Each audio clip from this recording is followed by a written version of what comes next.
드리며 예수님 거룩하신 이름으로 기도하옵나이다. 아멘. 6장 1절의 말씀에 딸들이 나니라고 하는 말이 참 어색할 수 있을 것 같습니다. 자녀들이 태어났다라고 하면 괜찮을 것 같은데 딸들이 낳다 이 말에서 벌써 뭔가 대조되는 어떠한 이야기가 있을 것 같다라는 그런 것을 암시합니다. 예상한 대로 2절에서 하나님의 아들들이라고 하는 것이 등장합니다.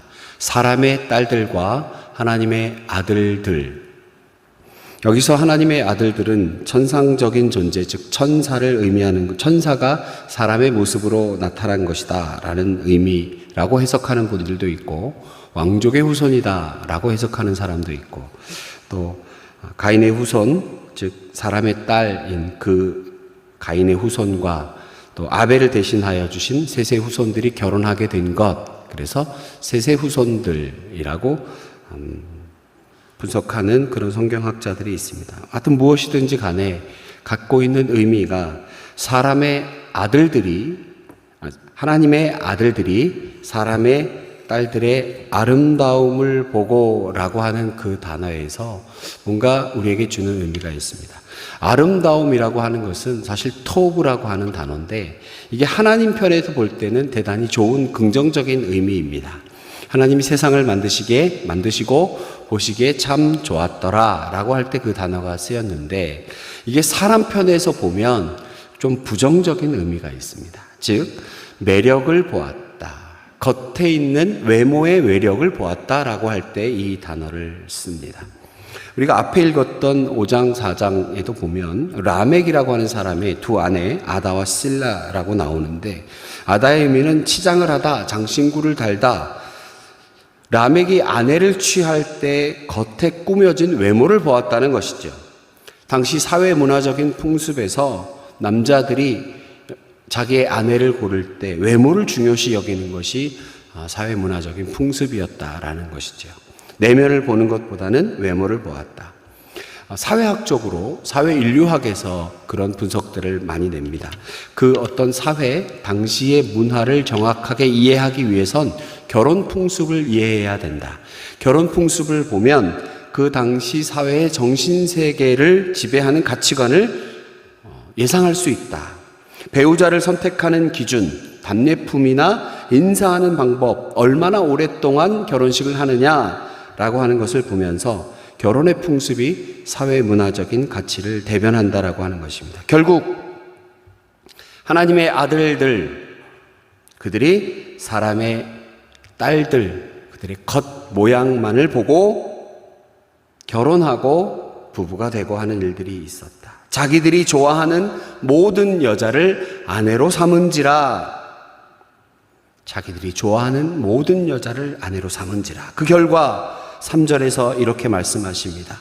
여호와께서 이르시되 나의 영이 영원히 사람과 함께하지 아니하리니 이는 그들의 육신이 됨이라. 그러나 그들이 날은 120년이 되리라 하시니라. 나의 영이 영원히 사람과 함께 있지 아니하리니 이것은 내가 이들과 함께 하지 않을 텐데 그 이유가 그들이 육신이 됨이라. 여러분, 육신이라고 하는 것은 죽을 운명이 되었다라고 하는 의미입니다.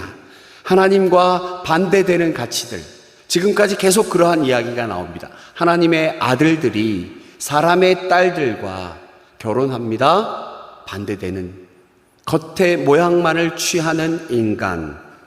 그러니 그 죄악 가운데 있다 보니까 하나님께서 그들과 함께 하지 않겠다. 그리고 나서 이제 육신이 되어 하나님의 영과 분리되어 가는, 결국 영원히 하나님과 함께 살 수 있는 운명이었던 우리가 이제 죽을 운명에 처해 있는 것. 성령이 이들과 영원히 함께 하지 않겠다. 죽을 운명이 되었다라고 하는 것입니다. 여러분, 우리 창세기 1장에서 하나님께서 혼돈과 공허와 흑암 속에서 하나님의 영이 수면 위에 운행하심을, 이 말은 그 어둠과 죄악과 공허함 가운데 하나님의 영이 우리와 함께 그리고 이 세상을 아름답게 창조하셨는데 우리와 영원히 함께 하시겠다는 하나님의 계획이 조금씩 변경되어 갑니다. 그 결과 3절 120년이 되리라. 120년이라고 하는 단어가 일부 학자들에게 대단히 오해를 받고 있는 것 같기도 합니다. 5장에 보면 인간의 평균 수명이 한 800살 정도 됩니다. 그런데 이제 죄가 들어와서 그들이 육신이 되어 죽을 운명이 되니 하나님과 반대되는 가치를 추구했던 그들에게 죽음이 찾아오니 벌받아 이제 그들의 수명이 120년 되었다라는 의미로 해석하는 사람들이 많이 있습니다. 과연 그러겠습니까? 하나님께서 마치 기다렸다는 듯이 인간들이 죄를 짓는 것을 기다렸다는 듯이 벌하시는 하나님, 그래서 800년이나 되었던 그 수명을 120년으로 낮추신 하나님, 왜 하나님을 그렇게 벌하시고 심판하시고 우리를 못살게 구시려고 작정하시는 그런 하나님으로 몰아세우는지 모르겠습니다. 하나님 그런 하나님 아닙니다. 우리의 인간의 어리석음이 우선인 거죠. 먼저인 것이죠. 제가 어떤 책에서 읽은 예화인데 참 잘 어울리는 것 같습니다. 저도 딸이 있고 딸 키우시는 분들 그런 일 한 번씩 다 있으셨을 것 같습니다. 이 아이가 이제 고등학교 졸업하고 대학생 되면 이 녀석이 좀 늦게 들어옵니다. 그러면 이제 통금 시간을 정하죠. 10시에 무조건 들어와. 안 들어오면, 그리고 들어오면 내가 용돈에, 안 들어오면 용돈 50% 삭감, 이렇게 이제 선언을 했습니다, 아빠가. 세상의 모든 아빠는 이럴 것 같습니다. 10시에 통금을 걸어놨는데 5분 전에 딸아이가 아직 안 들어왔습니다. 그러면 이야, 5분 있다가 5분 안에 들어오면 안 되는데, 10시 넘어서 들어와야 되는데, 이야, 내 용돈 50% 굳었네. 이 세상에 이런 부모가 어디 있습니까? 모든 부모는 5분 전이 되면 빨리 들어와야 되는데 이 녀석 왜 안 들어오지? 버스 정류장에도 나가볼까? 이 험한 세상에 그러면 안 되는데. 우리 자녀를 걱정하는 마음은, 아버지의 마음은 다 이런 것 아닙니까?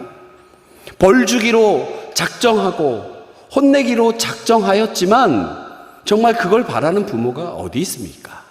위험하니까 빨리 와야 되는데 걱정하는 것이 부모의 마음 아닙니까?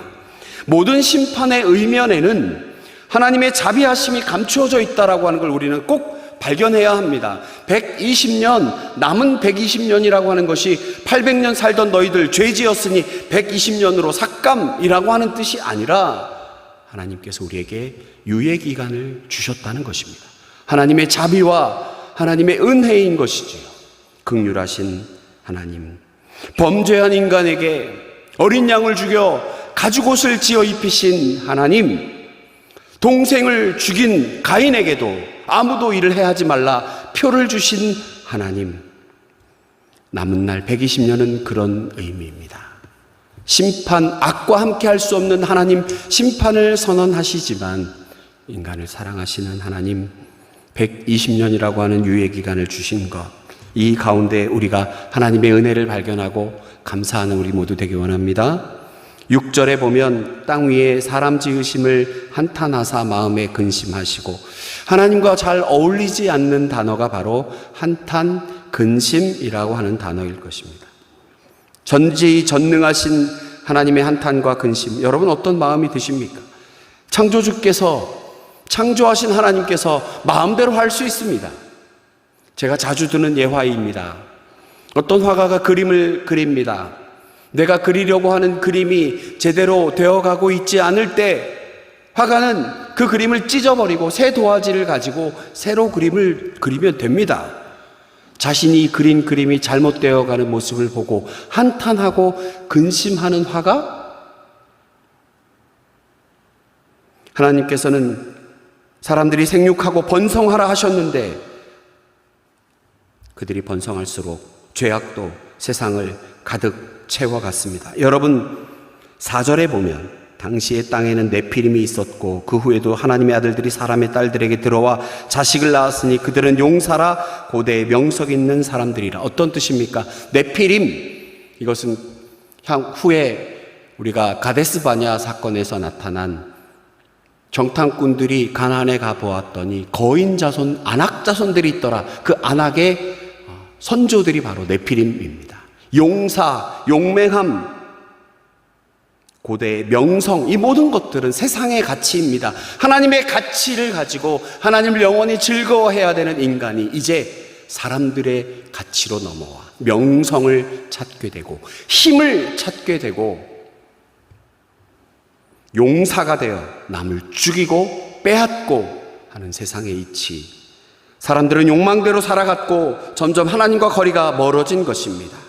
하나님께서 분명 세상을 창조하시고 사람 만드실 때 보시기에 좋았더라 하셨지만 시간이 지나면서 변질이 되어 버린 것입니다. 그런데 본문에서 하나님 한탄하시고 근심하셨다, 이 말을 자칫 우리 하나님 이렇게 변덕스러우실 수 있나? 감정 기복이 있으시나?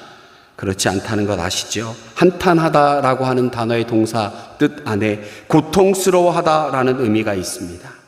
하나님 심판을 결정하신 것, 사람을 만드신 것에 대한 근본적인 후회와 실망이 아니라 사람들의 타락으로 인해서 안타까워하고 있는 하나님의 마음을 의인화하고 있는 것입니다. 시간이 되어 돌아오지 않는 자녀 때문에 속 끓는 부모의 마음, 죄 가운데 있는 인간들 돌이켜 돌아와야 하는데 돌아오지 않는 네피림이 되고 용사가 되고 명성을 쌓고자 하는 인간의 모습 가운데 하나님의 안타까운 모습을 우리가 발견해야 합니다. 하나님께서 우리에게 번성하라, 세계 인구가 78억 명이라지요. 우리나라 5,100만 명. 하나님의 말씀처럼 사람은 생육하고 번성하고 사회 기술과 과학은 고도로 발전하였는데 하나님을 믿는 믿음은 어떠합니까? 우리나라 이렇게 잘 살고 또 우리 교회, 한국교회 이렇게 부흥하게 되었건만 하나님께서 큰 은혜 주심으로 번성하였는데 주신 복을 지키지 못하고 타락한 모습들은 있지 않은지 돌아보아야 합니다. 잘 아시는 것처럼 태풍이 몰려옵니다. 사람들이 두려워 떨고 있습니다. 걱정이 되는 것은 또 요때뿐이 아닐까. 대자연 앞에 한없이 연약할 수밖에 없는 우리 인간들, 이틀째 재난방송하고 난리법석 부리다가 또 날이 밝으면 언제 그랬냐는 듯이 또 죄악 가운데 하나님 그 위험 앞에 겸손히 무릎 꿇었던 우리가 다시 무릎 펴고 내 손 들고 마치 내가 모든 것을 할 수 있겠냐 교만하여지지는 않을지 걱정이 됩니다. 하나님이 원하시는 모습은 창조된 사람들이 하나님을 온전히 섬기고 삶 가운데서도 하나님을 드러내는 예배하는 자 그리고 예수님의 사랑을 전하는 모습입니다. 하나님보다 소중하게 여기는 것이 우리 삶에 있지 않은지 살펴보아야 할 줄로 믿습니다. 하나님의 위험 앞에서 겸손히 하나님을 바라보아야 하는 우리가 되어야 할 줄로 믿습니다. 7절에 보니 아니나 다를까 이르시되 내가 창조한 사람을 내가 지면에서 쓸어버리되 사람으로부터 가축과 기는 것과 공중의 새까지 그리하리니 이는 내가 그것들을 지었음을 한탄함이더라.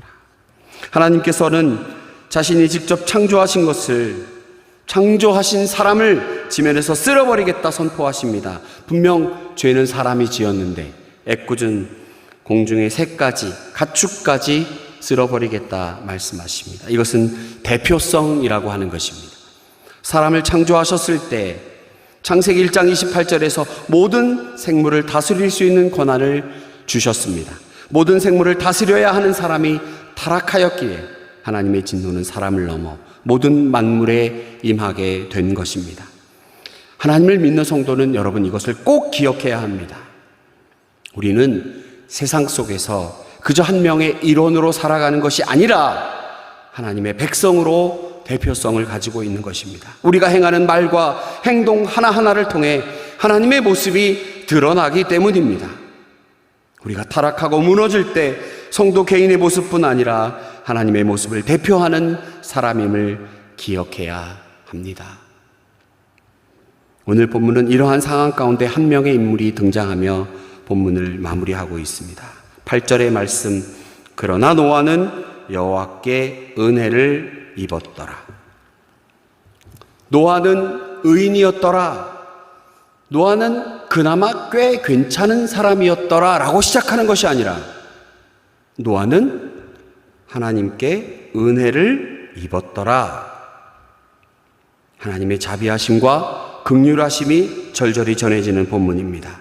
다 쓸어버리시고 새롭게 그림 그리셔도 할 말 없는 우리들이지만 하나님은 한 사람 노아를 택하셔서 그에게 은혜를 주셨습니다. 사랑하는 성도 여러분, 나는 부족합니다. 저는 죄가 가득한 인간일 뿐입니다. 나는 쓸모없는 죄인입니다. 그래서 나는 나를 볼 때마다 실망하게 됩니다. 아니요. 전혀 그렇지 않습니다. 예배하는 이 시간, 성도 여러분, 이 시간 하나님을 사모하며 하나님 바라보기 원하는 성도 여러분 모두가 노아입니다. 여러분 모두가 노아입니다. 하나님의 은혜를 입은 노아인 줄로 믿으시기 바랍니다. 노아의 어떤 선한 행실, 그들과 다른 어떤 모습, 그리고 나서 노아의 방주와 구원 이야기가 나온 것이 아닙니다. 하나님의 심판 선언이 있었습니다. 그리고 노아가 나오는데 노아가 하나님께 은혜를 입었더라 라고 하는 것입니다. 지난 토요일에도 말씀드렸던 것 같이 믿음은 하나님의 은혜로 우리에게 주어진 선물입니다. 노아도 하나님의 은혜 아니었으면 심판받을 수밖에 없는 인간이었지만 하나님의 은혜를 입은 자입니다. 제가 여러분에게 우리 모두는 노아입니다 라고 선언한 이유, 우리 모두 연약한 인간이고 죽을 수밖에 없지만 예수 그리스도 공로로 인하여 구원받은 우리, 하나님의 은혜를 받은 우리 모두는 하나님의 자녀이고 그래서 노아인 것입니다. 여러분 8절의 말씀 가운데 자신의 이름을 넣어서 한번 읽어보십시오. 그러나 여호와께 은혜를 입었더라. 9절에서는 노아가 의인이요 당대의 완전한 자라 그는 하나님과 동행하였으며 라는 단어 때문에 마치 노아의 선한 행실과 그의 모습 가운데 그런 행실로 인하여 은혜 받은 것처럼 보이나 그렇지 않습니다. 노아도 욕망이 이끄는 대로 살고 싶은 죄의 충동이 있었을 것입니다. 실제로 홍수 이후에 포도주 취해 실수했던 연약한 인간입니다.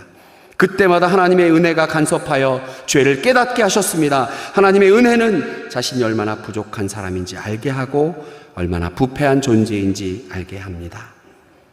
그래서 매 순간 하나님을 찾게 하고 하나님을 의지하게 합니다. 이것이 믿음으로 사는 것이고 하나님과 동행하는 삶입니다. 그래서 노아를 의인이라 부른 것입니다. 의인이었기 때문에 하나님의 은혜를 입은 것이 아니라 하나님의 은혜를 입었기 때문에 의인이 된 줄로 믿으시기 바랍니다. 하나님께서 노아에게 만들게 하신 방주가 바로 이 노아의 삶을 설명하고 있습니다. 하나님의 말씀에 따라 하루하루 최선을 다해 방주를 만들어 갑니다. 아시는 것처럼 그 방주에는 돛도 없고 키도 없습니다. 노아가 원하는 방향으로 움직이는 것이 아니라 하나님의 약속을 믿고 내어 맡기는 것입니다. 철저하게 하나님의 인도하심을 믿고 순종하는 삶입니다. 하나님의 사람에게는 하나님의 인도하심이 있습니다. 이것을 믿지 못하면 세상의 방법을 따라가게 됩니다. 용사가 되고 네피림이 되고 명성 있는 자가 되는 것보다 더 중요한 것은 하나님 눈에 가득한 은혜를 발견하는 것이고 은혜 안에 머무는 것입니다. 여러분 얼마나 감사한 일인지요.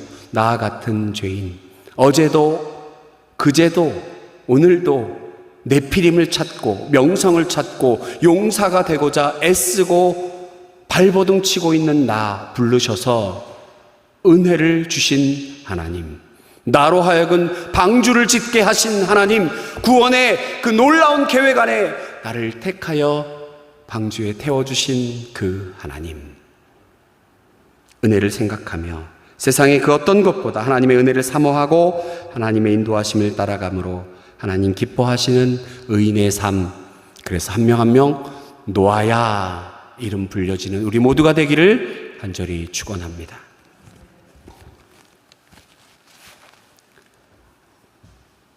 하나님, 여전히 우리는 명성을 쫓고 용사가 되고자 하며 힘 있는 자가 되기를 소원하며 세상의 딸들과 결혼하며 겉에 보이는 것들만 추구하는 부족하고 연약하고 못난 우리들이지만 하나님 택하셔서 은혜 주시고 우리로 하여금 방주짓게 하셨으니 주님 감사합니다.